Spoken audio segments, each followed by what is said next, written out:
आप पार्टी का जो बनने का वो था अगेंस्ट करप्शन, कि पार्टी अगेंस्ट करप्शन खड़ी हुई थी, तो कहीं ना कहीं तो मुझे लगता है अब डाउट है उस बात में।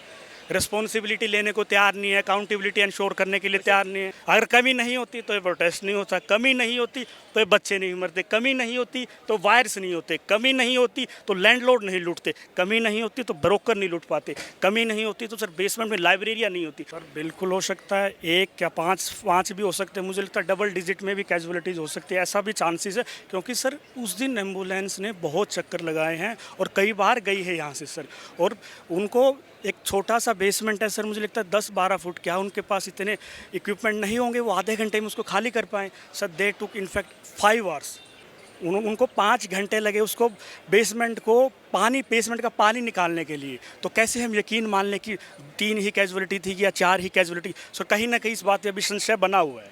तो सर इसलिए बस एक बड़ी रिक्वेस्ट है, सीधी सी बात, आप डिस्क्लोज कर दीजिए आइडेंटिटी। अगर आप पब्लिकली नहीं कर, कॉन्फिडेंशियल तरीके से हमें दे दीजिए स्टूडेंट्स को, ताकि संशय तो दूर हो ना। क्योंकि after all good, it is also part of good governance है ना। और रही राउज आईएएस की बात सर, कैजुअलिटी सर उनकी हुई है, उनकी नेग्लिजेंस है, क्रिमिनल नेग्लिजेंस का केस बनता है। Although FIR has been filed, but मुझे लगता है पूरी इंक्वायरी अब तक नहीं हुई, सब कल्प्रिट के खिलाफ उस एफआईआर में नेम नहीं है। पुलिस ये भी डिस्क्लोज नहीं करी कि किस किस का नाम है। दे आर जस्ट सेइंग कि ओनर का नाम है, कितने ओनर्स का नाम है, कौन टीचर्स इन्वॉल्व थे, कौन स्टाफ इन्वॉल्व था, कोई डिस्क्लोजर ही नहीं है सर। दिल्ली में हर एक मुद्दे को बड़े पॉजिटिव उस पे उठाने वाले और ख़ास तौर से सिलेक्टेड मुद्दे जो जनता की वास्तव में जहाँ पे बहुत ज़्यादा जुल्म हुआ है और बेपरवाह होकर के बेखौफ होकर के अगर कोई उठाते रहे, तो 2 लोगों का नाम है जिनको, एक तो विकास सांगवान जी और पूर्वा जी। आज ये लोग भी इसमें हैं, आए और पहले से लगातार लगे हुए हैं। इन लोगों ने बाकायदे लोगों से बात की, मकान मालिक का पता लगाया, एमसीडी का लगाया, कौन जिम्मेदार है, क्या वास्तव में गाड़ी चालक था, क्या होना चाहिए, और एक प्रपोजल बनाया जो गवर्नमेंट को दिया। और आपको बता दें, जो भी राजनीतिक नेता गुमराह करना चाहते थे उन सब को यहाँ पे धुतकारा गया है।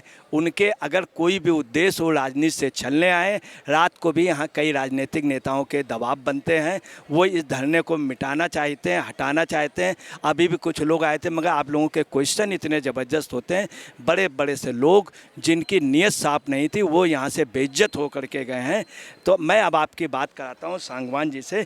विकास जी, ये बताइए कि आपको याद होगा एक राज्य में ऐसे हुआ था, तो एक बिल पास हुआ था, तो वो हुआ था प्रोफेशनल वुमेन्स के लिए बिल हुआ था, और हाँ और रेडिएशन कमेटी उसमें हुई थी।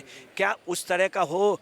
दूसरी बात, यहाँ पर जो जिस तरह की वसूली चल रही, एक बच्चा लगभग 8 लाख रुपए खर्च करता है, और आपको बताना है हकीकत है यहाँ पे छोटा सा छोटा बच्चा का सालाना जो है वो 3 लाख रुपए किसी भी छोटी को, और ले करके 70-80 लाख रुपए तक लगते हैं। कई एनआरआई हैं, कई बच्चे बाहर से आए, बहुत पैसे वाले हैं, उन सब से वसूली होती है और आईएएस के नाम पे धोखाधड़ी होती है। वास्तव में कई इंस्टीट्यूट के बच्चे नहीं आ पाते, जो आ जाता उसी को लोग हायर कर लेते हैं। अब आज जो मांग है, तो मैं विकास जी आपसे ये भी जानना चाहूँगा, क्या एक्चुअल संख्या 3 ही है? क्योंकि इसको लेकर के लोगों को अभी भी विश्वास नहीं हो रहा। जो लोग अंदर डूबे थे उनको निकाला गया, किसी ने देखा नहीं। सर सबसे पहले तो मैं आपके इसी क्वेश्चन का जवाब दूंगा। जिस दिन सर कैजुअलिटी हुई थी, तो उस दिन सर ऑल्दो डीसीपी सर ने हमें एश्योर किया था कि 3 से ज़्यादा कैजुअलिटी नहीं है, लेकिन जो हम लोग जितने भी बच्चे वहाँ प्रेजेंट थे, सब ने देखा कि डार्क एरिया में, डार्क एम्बुलेंस में सबको बॉडीज़ को या फिर जो भी इंजर्ड थे उनको ले जाया गया। तो ये सिचुएशन अब तक क्लियर नहीं कर पाई है सरकार, अब भी इस पे रहस्य बना ही हुआ है। तो हम सरकार से चाहते हैं, ठीक है अगर 3 ही हुए हैं तो एटलीस्ट जो बच्चे बचे हैं उनकी आइडेंटिटी डिस्क्लोज करिएगा, चाहे कॉन्फिडेंशियल तरीके से करिएगा, बट यू मस्ट डिस्क्लोज। देखिए, मेन बात जो आ रही है, आतिशी जी से भी क्वेश्चन किया गया था और यहाँ जब वो यहाँ का विधायक आया था उससे भी किया गया था कि कुछ लापता लोग हैं, इनके बारे में आप बताइए। और यहाँ पे आकर के सभासद और विधायक अधिकतर बैठते थे, तो इस टॉपिक पे कोई भी सही जवाब नहीं आ रहा। जो लापता लोग हैं, मिसिंग लोग हैं, उनके बारे में कोई कंफर्मेशन हुई? क्या ये निश्चित है कि कोई और भी हो सकते हैं 1-2 लोग? सर बिल्कुल हो सकता है, एक या पाँच पाँच भी हो सकते हैं, मुझे लगता है डबल डिजिट में भी कैजुअलिटीज़ हो सकती है, ऐसा भी चांसेस है। क्योंकि सर उस दिन एम्बुलेंस ने बहुत चक्कर लगाए हैं और कई बार गई है यहाँ से सर। और उनको एक छोटा सा बेसमेंट है सर, मुझे लगता है 10-12 फुट, क्या उनके पास इतने इक्विपमेंट नहीं होंगे वो आधे घंटे में उसको खाली कर पाएँ सर। दे टुक इनफैक्ट 5 आवर्स, उनको 5 घंटे लगे उसको बेसमेंट को बेसमेंट का पानी निकालने के लिए। तो कैसे हम यकीन मान लें कि 3 ही कैजुअलिटी थी या 4 ही कैजुअलिटी। सो कहीं ना कहीं इस बात पे अभी संशय बना हुआ है। तो सर इसलिए बस एक बड़ी रिक्वेस्ट है, सीधी सी बात, आप डिस्क्लोज कर दीजिए आइडेंटिटी। अगर आप पब्लिकली नहीं कॉन्फिडेंशियल तरीके से हमें दे दीजिए स्टूडेंट्स को, ताकि संशय तो दूर हो ना। क्योंकि after all good, it is also part of good governance ना। देखिए, ऐसा ही हादसा यूपी में हुआ, तो यूपी में बहुत बड़ा अमाउंट दिया गया था उन बच्चों को। मध्य प्रदेश में भी कुछ दिनों पहले हुआ था, तो वहाँ पे बहुत बड़ा अमाउंट दिया। यहाँ खैर दिल्ली ने, एलजी ने 10 लाख रुपए की घोषणा की, जो वास्तव में कम है, और किसी लीडर ने नहीं की। क्या आतिशी जी ने या भरद्वाज ने या फिर दुर्गेश पाठक ने या यहाँ के सभासद या शैली ओबेराय ने कुछ अमाउंट के लिए, इनके कंपनसेशन के लिए कहा? और क्या 10 लाख कम है जो एलजी ने दिए? मगर एलजी ने देने के लिए कह दिया, बहुत बड़ी बात है। सर क्या आपको लगता है एक बच्चा जो इतनी दूर से 500 किलोमीटर, को 700 किलोमीटर, को साउथ से, कोई नॉर्थ ईस्ट है, बच्चा यहाँ पढ़ने आ रहा है, अपने माँ बाप को छोड़ रहा है, सारा दिन पढ़ रहा है, क्या उसकी जान की कीमत सिर्फ 10 लाख है?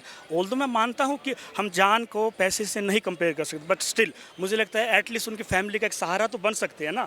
जब शहीदों को 1 करोड़ अमाउंट दिया जा सकता है, तो स्टूडेंट को 1 करोड़ अमाउंट सरकार की तरफ से क्यों नहीं दिया जा सकता?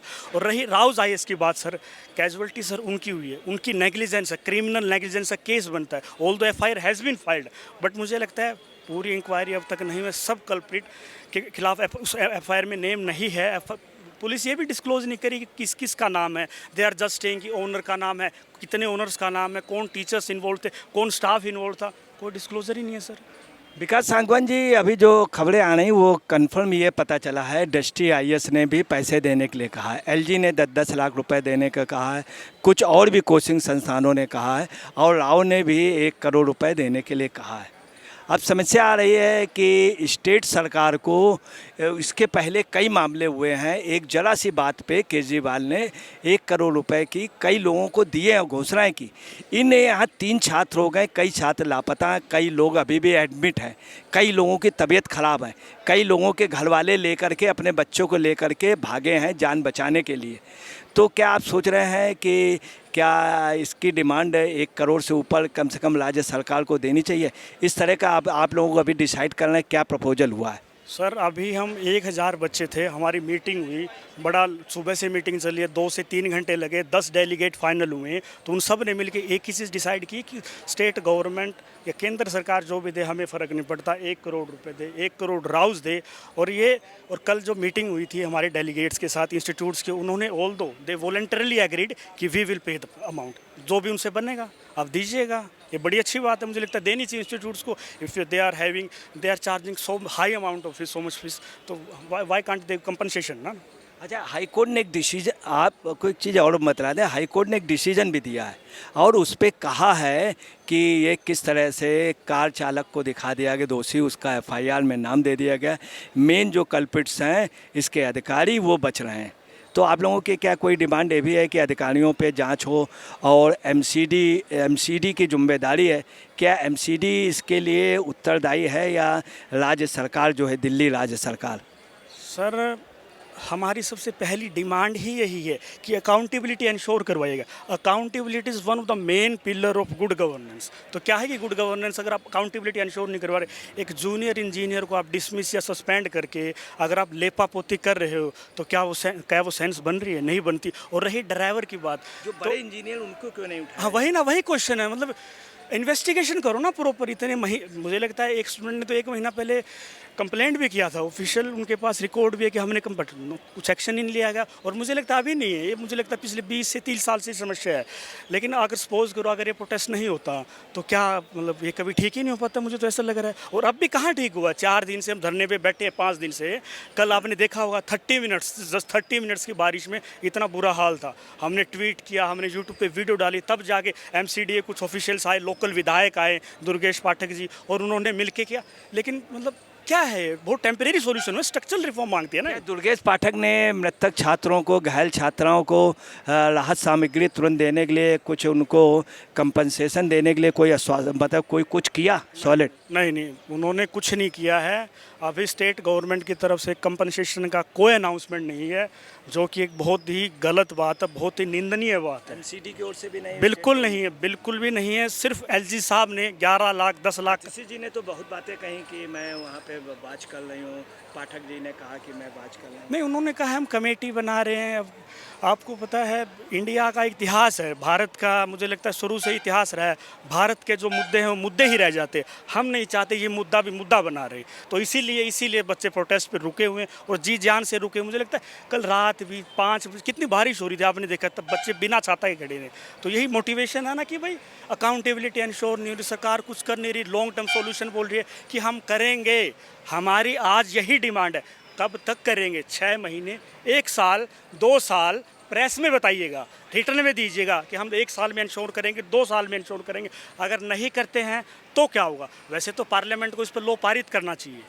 जब protection of women from sexual harassment act पास हो सकता है, तो क्या ऐसा ही एक कोचिंग संस्थाओं के लिए नहीं हो सकता? दूसरे स्टेट पे बाकायदे पास हुआ और पास होकर उसका इम्प्लीमेंटेशन हुआ, और ये बात आप पार्टी कहती थी, तो आप पार्टी के अब नहीं सोच रही है इसके लिए? देखिए, आप पार्टी का जो बनने का वो था अगेंस्ट करप्शन, कि पार्टी अगेंस्ट करप्शन खड़ी हुई थी, तो कहीं ना कहीं तो मुझे लगता है अब डाउट है उस बात की। रिस्पॉन्सिबिलिटी लेने को तैयार नहीं है, अकाउंटेबिलिटी इंश्योर करने के लिए तैयार नहीं है। वैसे क्या आपने करप्शन दूर किया या करप्शन में खुद ही फंस गई? इस पे तो मैं कोई कमेंट नहीं करूँ। I don't want to give any political statement, definitely it will a political. वैसे करप्शन को कंट्रोल करने में आपने कुछ नहीं किया, ये मानते हैं क्या? अकाउंटेबिलिटी इंश्योर नहीं, और कुछ कहीं ना कहीं तो कमी है, मतलब कमी तो है सर। अगर कमी नहीं होती तो ये प्रोटेस्ट नहीं होता, कमी नहीं होती तो ये बच्चे नहीं मरते, कमी नहीं होती तो वायर्स नहीं होते, कमी नहीं होती तो लैंडलॉर्ड नहीं लूटते, कमी नहीं होती तो ब्रोकर नहीं लूट पाते, कमी नहीं होती तो सर बेसमेंट में लाइब्रेरियाँ नहीं होती। अगर कमी नहीं होती ना सर, ये ऊंची ऊंची जो इलीगल इमारतें हैं ये नहीं होती ना सर। विकास सांगवान जी, अभी कुछ देर पहले भी कुछ लोग आए थे, रात को भी आपके यहाँ आ रहे हैं और आपके अनशन को तोड़वाना चाहते हैं, कहते हैं यहाँ से हट जाइए आप लोग और अनशन ख़त्म कर दीजिए। वो लोग दबाव भी, अभी कुछ देर पहले भी आप लोगों से वो लोग बिगड़ने लगे थे बहुत तेज़ आवाज़ में, उन्होंने आप लोगों को हरदम में लेने की कोशिश की। तो क्या इस तरह का दबाव पड़ रहा है, वो लोग अपने आदमी ला के यहाँ खड़े कर देते हैं? सर ये ना अभी क्या हो रहा था पिछले 2 दिन से, कुछ बाहरी तत्व, एंटी सोशल एलिमेंट्स प्रोटेस्ट को ख़राब करने के पूरा चक्कर में थे कि प्रोटेस्ट तितर बितर हो जाए। लेकिन मैं तो एस्पिरेंट्स की हिम्मत मानता हूँ, जो अपनी पढ़ाई छोड़ के, कोई अपना मेन छोड़ के बैठा है, किसी का कहीं कुछ एग्ज़ाम है, लेकिन यहाँ धूप हो बारिश हो सब डटे हुए हैं। मुझे लगता है यही एक जज्बा है जो हमें तितर बितर नहीं कर सका। वरना कोशिश तो प्रशासन ने बहुत की है, पुलिस ने भी बहुत की है, एमसीडी ने भी बहुत की है, कोई भी सरकार हो, कोई भी पार्टी हो, कोई भी संगठन, सब ने जोर लगाया, लेकिन नहीं ले सर, बच्चे नहीं हिले, और मुझे लगता है हिलेंगे भी नहीं जब तक समाधान नहीं होगा।